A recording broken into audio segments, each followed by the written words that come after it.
The ACLU would not be happy about the swerve I just did. I like to give people like their space, you know. Some people I give a lot of space to. Get the idea that socially they don't like that though.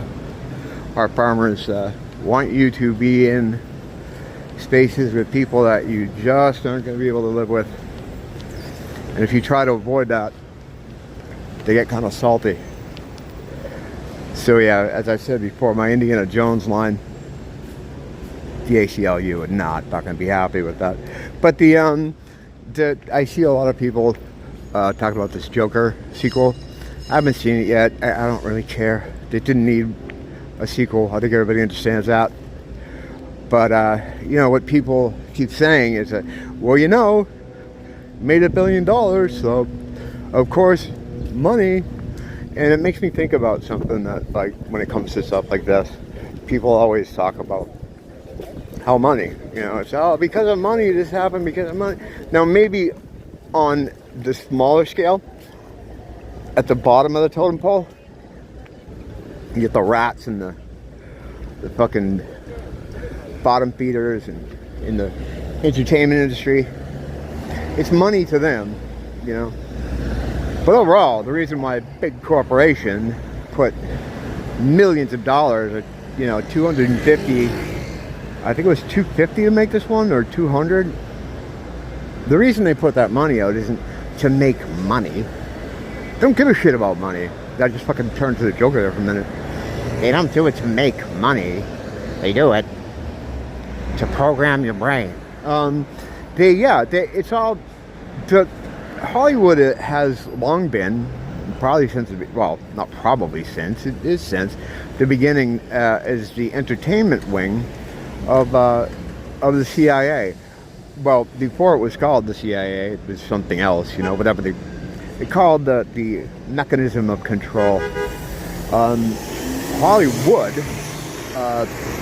is wood from the holly tree, and it's what in folklore magicians and wizards used to make their magic wands out of the wood from the holly tree. So it's all about spell casting, you know. But yeah, it's not at those levels. Like the reason the company greenlights something and puts millions of dollars behind it has nothing to do with money. The same group that makes all this shit, that churns this shit out at the top level, are the people who print the fucking money. It's the same group of people. And I'm not even doing like it's the Jews thing, because I mean it is, right? But there's all kinds of different elements involved in this. Ultimately, at the head of the table is Satan, or Lucifer, or whatever. You know, he's called different things, and Satan and Lucifer aren't the same guy. Yeah. That's for a theologian to yell about, not me. But yeah, ultimately it's just the darkest evil that moves these things into place. And it's they're trying to put forth some kind of message, some kind of social message. They're trying to send a message.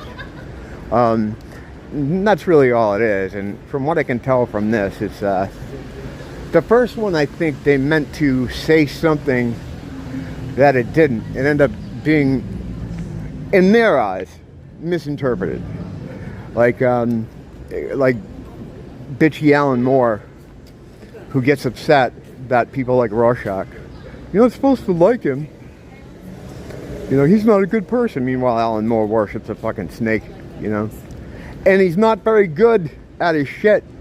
If you read the David J. book from Bauhaus, he seems to be, he doesn't seem to be a really adept practitioner. But the, yeah, the idea that, well, no, you liked it for the wrong reasons. So I guess the idea behind this is to reset, to use it to attack the people who liked it, to say, bad, you weren't supposed to like him. And it's, you know, social programming, mind control, spellcraft, same bullshit. But it's not just this instance. It's never about money. It's never, ever about money. And that's what I see all the time, like, oh, it's just about the money, it's always about money, but no, it's not. It's hardly ever about money. Like I said, maybe to the people, the runners, the little fucking rats at the bottom, so they can get another swimming pool. At that level, sure. But the ultimate reason this stuff is made, the ultimate driver behind this stuff that enables those rats to run around for the coins at the bottom, it has nothing to do with money. They don't need money. They don't work with money. They don't use money at all. Money is created for us, for the slaves, to keep us doing our thing. What's that noise? Did that come from my phone? I just heard a I don't know if you heard that. I don't know. I know they listen every time I start up a video. I see the green light go on, so maybe that's something to do with that. I don't know, I'm going to check while I'm in Ross. Just walked by like a group of Asian women, looked like they were older, and they just had these nice dresses on with all these different colors. It's really nice. I almost said like, wow, you ladies look lovely or something like that, but kind of afraid to do stuff like that these days. I really have to feel something like that out. I think it's good to, like, you know, it's kind of uplifting for some people. And sometimes I do that, you know, when I feel like it, when you get the feeling that it's okay to do. But there's always the possibility that they don't speak English, and they're just like, what? Don't rob us, you know. But yeah, what are you talking about? Oh, the money thing, yeah. Nothing's about money. I think that wraps that whole thing up, basically.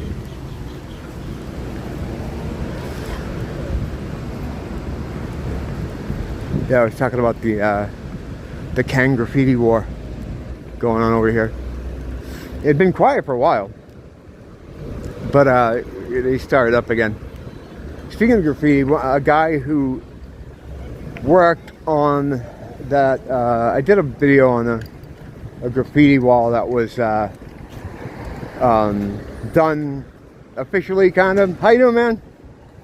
It was done like, what do you call that when you give someone your lost someone to do it? I don't know. It's called the I don't know what. But anyway, he contacted me because he saw the video and he wanted to know if he could use the footage. I'm like, yeah, I don't care. It's nice stuff. It's too bad, like they did a whole mural when they were constructing a hotel a couple streets down, and it's really nice stuff. They had a bunch of different artists that got together on it, and unfortunately it didn't last long. It was only building walls, not retaining walls, but walls they put up while they were doing construction, you know, and then they took them down. So yeah, but then you have this kind of shit. Like we didn't have this kind of graffiti around here at all. I mean, very rarely.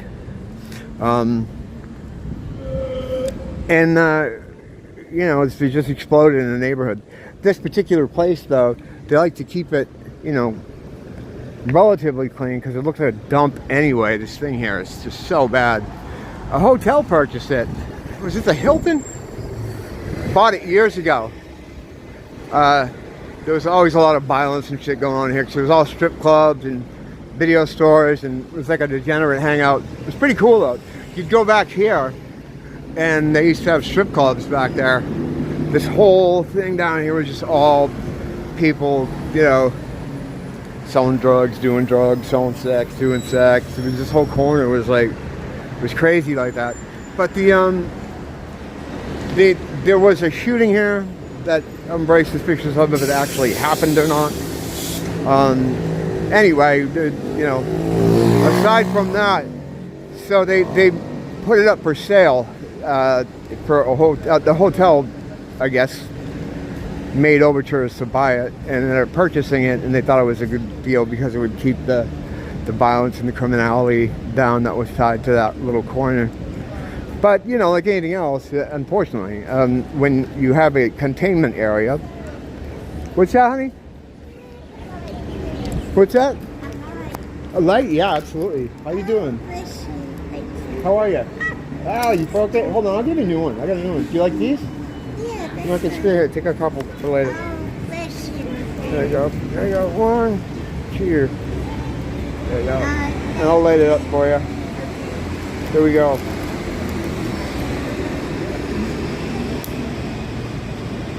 Got it. Have a good day, dear. God bless you. So, since they bought it, they didn't fucking do anything with it. It's just kind of been sitting there. But they do want to keep it clean. So, you know, people spend a lot of money to come here. It can't look like the hood, no matter how badly certain people want it to look like the hood. It's just, it makes them more comfortable when everything looks like shit. And that has to do with, it's kind of a broken window theory, adjacent theory. But broken window theory is, of course, alt-right. Because it's true, so they don't like it. What broken window theory says is that if there's a broken window in the building, right, it attracts more nonsense because they recognize that no one's taking care of the building. So they can go deal drugs in front of it. That's basically what it is. It extends to everything, though. People, like, an older idea was if you see a girl with a bunch of tattoos, you know she has no men in her life taking care of her, because otherwise she wouldn't be covered in tattoos. I mean, that's an older, you know, that's an outmoded kind of idea today, obviously, but that's what it was. So, in the same way, like, when homeless people, I've observed anyway, we used to have a problem like this near my house at this dead-end street that I walked through. Whenever they would set up shop there, and by setting up shop, meaning if they slept there for a couple of nights and no one moved them, they would just assume like this is the new spot. And now if I was homeless, although I can't put my mind into that kind of, you know, thinking, but, and you're not really thinking too when you're homeless, if you're not a little bit tapped before you get out there, you're going to end up being a real lot tapped when you get out here, because it's just all fucking bad shit. But I would want to keep my area small. I would want to keep very few things just so I can carry on me so I can move around. But there's something psychologically that comes into play there with homeless people. So what they do is, whenever they find a spot they haven't been kicked out of for a couple of days, they start bringing stuff there. In the case of the problem we're having in my area, just like they'd go around to dumpsters and just get junk, like big pieces of just crap, like broken keyboards, just all kinds of stuff, and they'd start making little junk piles around them. And I think the thinking, not in their front brain, but there's some kind of subconscious thing, is if the area is shitty, right, no one's gonna have a problem with me being there because I belong there. So now you have people coming here from the inner city that are used to, you know, a dumpy place, and this is really nice around here. It probably makes them feel uncomfortable, like, what the fuck, I belong here, I'm here. So the way they combat this is by trying to shit the area up and make it look shitty. Now this isn't something they're thinking of, they're not going over this in their mind. This is all a subconscious kind of thing going on.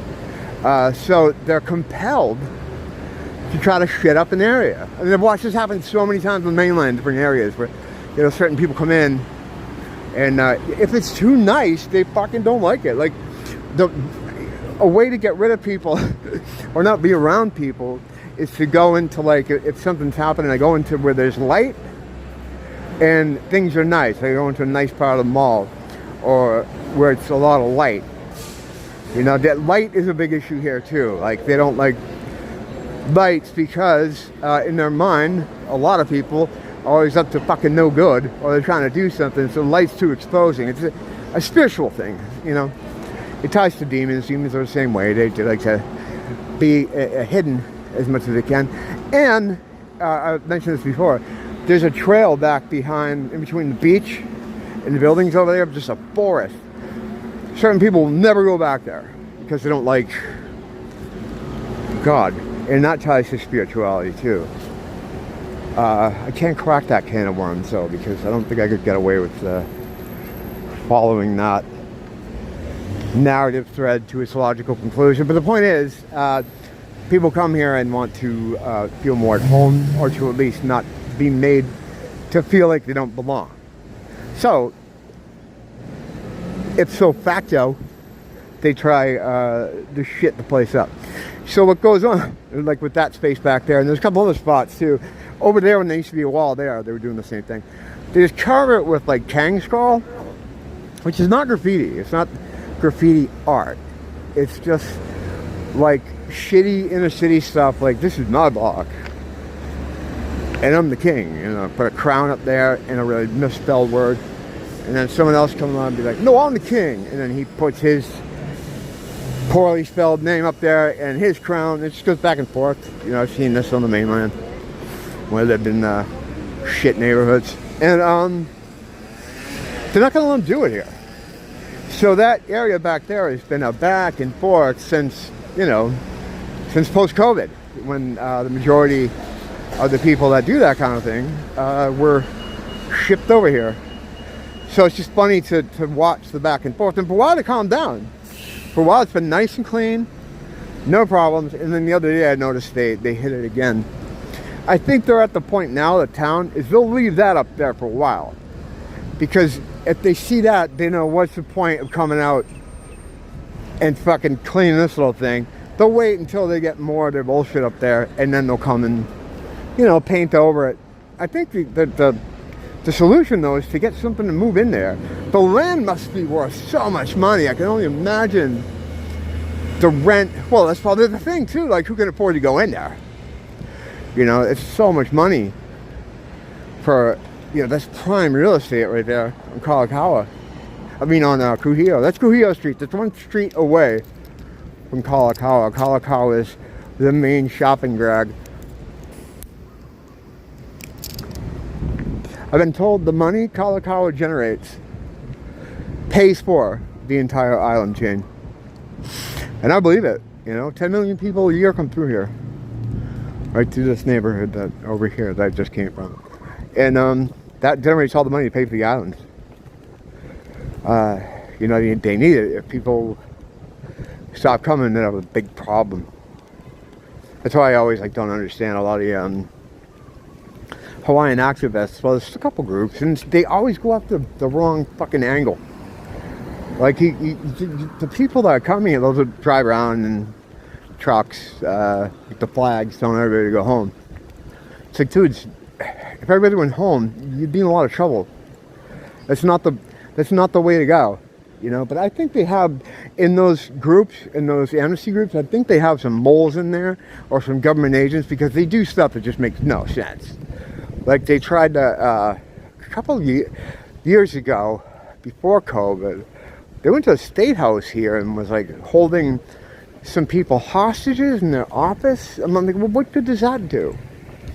It's just, if anything, it just causes more attention onto your organization. It's like that sounds like something like a glowy would encourage them to do.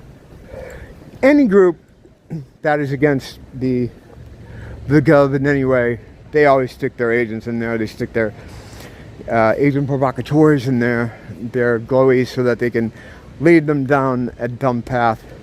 And it seems like they've been led down a dumb path.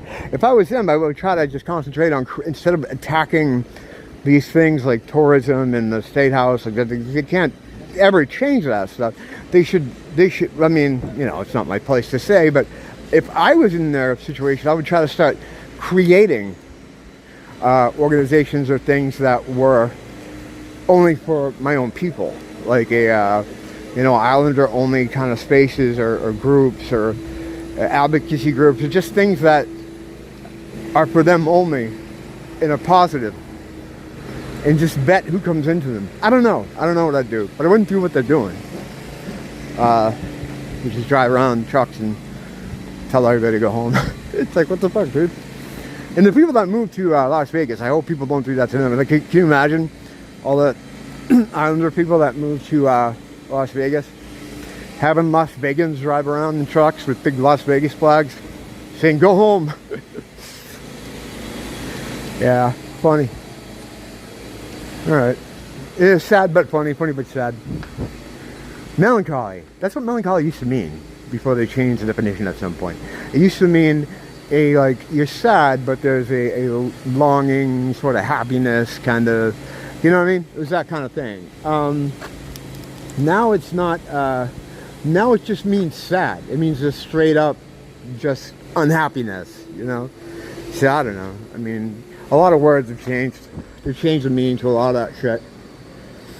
I don't know how they do that, but it just happens. I notice it too, like, people start saying something in a different way, or using a word in a different way. Of course, I can't think of a second one right now, but you're just gonna have to trust me, bro, on that. Seeing who's in that. That place is closed up. There's a couple people in there. I don't know. A lot of homeless people go in there and shit.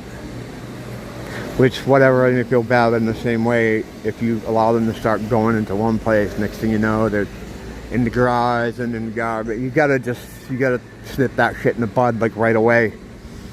I don't want them wandering around the building like they tend to do sometimes. Because if I end up fucking having to end one of them, I'm gonna have to go to jail. And all these island guys like the boom boom and the bum bum big time. So I don't want to end up in that kind of fucking scenario. You know? And then there's nothing wrong with that. You know, God love them. It's always nice to me. Anyway, till next time. Don't blame the teacher, blame the school.